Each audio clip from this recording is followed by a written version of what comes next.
শুভ সকাল আর আমার নতুন ব্লগে আপনাদেরকে স্বাগত জানাই।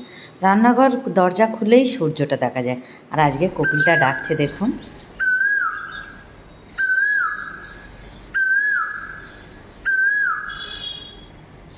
একদম আমার রান্নাঘরের পাশে, জানেন, একদম। তো ভাবলাম চলো ওকে একটু তুলে নিই। আর সূর্য মামাকে অনেকক্ষণ ধরে দেখলাম।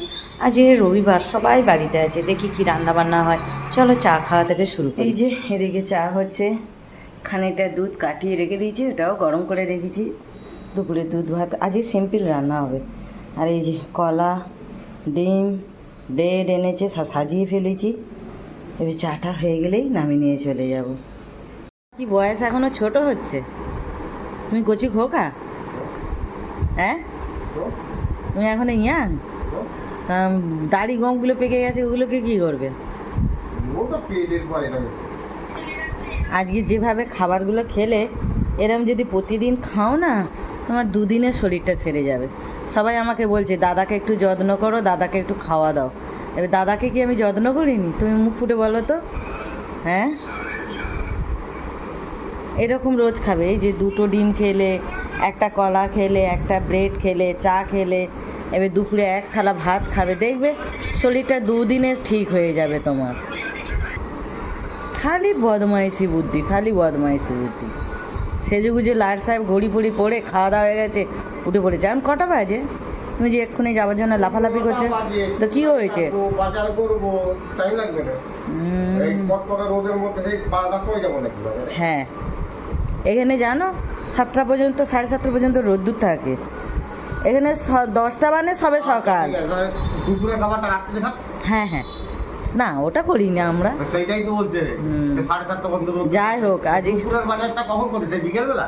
আমি যেটা বললাম, এরকম খাওয়া দাওয়া করবে, শরীরটা ঠিক থাকবে, দুদিনে একটু মোটা হয়ে যাবে। সবাই আমাকে বলছে যে দাদাকে যত্ন করো। শোনো, কালকের এই খাবারের যে ভিডিওটা ছেড়েছি, সবাই তোমাকে ভালোবেসে বলছে দাদাকে তুমি ওরকম করে দিয়েছো কেন? ঠিকই বলেছে, দাদা তো খুব রেগে গেছে। এবার দাদাকে একদিন যত্ন করে খাওয়াবো, দাদার দেখবে সেদিন আরো উল্টো বাহানা ঢুনবে। 7টার সময় ঘুম থেকে উঠবি আর 7টার সময় ডিউটি যাবো, তো কখন খাবারটা বানিয়ে দিবি আমাকে? ঠিক আছে। মানে মানে বুঝতে পারলাম না কথাটা। 7টার সময় ডিউটি যাবো, হ্যাঁ হ্যাঁ, 7টার সময় ঘুম থেকে উঠবি, খাবারটা বানাবি কখন আর খাবো কখন? সকালবেলা তোমাকে খাবার বানিয়ে দিইনি? ও তো নিয়ে যাওয়ার জন্য, খেয়ে যাবো তার জন্য। ওই খেতে হবে? আমি কি আরো 1 ঘন্টা আগে উঠতাম। আমি কি দুর্গা না কি রে বাবা? তুমি খেয়ে যাবে, নিয়ে যাবে, তোমাকে ওই খাবারই খেয়ে যেতে হবে, নিয়ে যেতে হবে। ভাত, তরকারি, চচ্চড়ি সব বানিয়ে দিয়েছি, তবুও তোমার কম পড়ছে।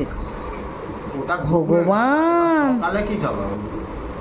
সকালে কি আমি ভাই অত পারবো না, সরি। না, তুমি তাহলে সকালবেলা এক গাল অন্তত ভাত খেয়ে যাও, এক গাল মুড়ি ফুড়ি খেয়ে যাও, বললে হয়নি, অত সম্ভব নয়। চলো দুজনে একটু খুনসুটি করলাম, এটাই আমাদের লাইফ, জীবন, বলো। ভীষণ গরম লাগছে, রান্না বসিয়ে দিয়েছি। এই যে মাছ এনেছে, আজকে একদম সিম্পল রান্না করব। একটু লাউয়ের ঝোল, চচ্চড়ি, মাছের ঝাল, এইসবই করব, সিম্পল খাবার। প্রত্যেক রবিবার আমরা না মানে মাংস টাংস খাই না, কোনো রবিবারটা বাদ দিই।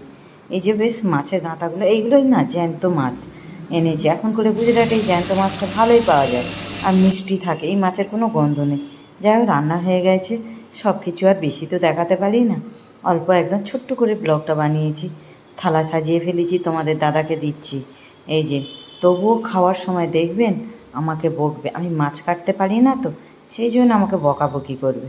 চলো ওকে খেতে দিয়ে দিই, আর ওর কথাগুলো শুনুন। বলছো বলো, বলো। ভাবলাম দেহাতি ঘরের বউ নিয়ে আসবো, সব কিছু কাজ করবে। হ্যাঁ, আর সারা 15 দিন হয়ে গেল শিং মাছ, মাগুর মাছ নিয়ে এসে যাই রেখে দিয়েছি। হ্যাঁ, লাউয়ের শুকনো ঝাল করেছে, যে মাছটা কেটে ঝোল করবে সেটাও করবে। আমি তো মাছ কাটতে জানি না, তুমি তো জানো আগাগোড়া। তুই ঘরের মানুষ না, ঘরের মানুষ যতই হোক, যেদিনে কিচ্ছু করবো নি বলবে এই এই তোমার কি সময় নেই। আর আজকের 3 রকম রান্না করেছি, হ্যাঁ, তবুও তোমার হয়নি। চচ্চড়ি, মাছের ঝাল, ডাউ, লাউ। শিং মাছ কোচ মাছ দিয়ে ভালো হতো না? আজ 15 দিন হয়ে গেল মাছটা যাওয়ানো আছে। বকুনি, কবে কাটবে? তুমি ভালোভাবে জানো আমি মাছ কাটতে জানি না, তো পারিনি, বাস। খালি বড় বড় ভাষণ। তালাক দিল। দিয়ে দাও তালাক, এখনই তালাক দাও দেখিনি আমাকে। আজ এই পর্যন্ত, আবার একটা নতুন ব্লগে দেখা হবে।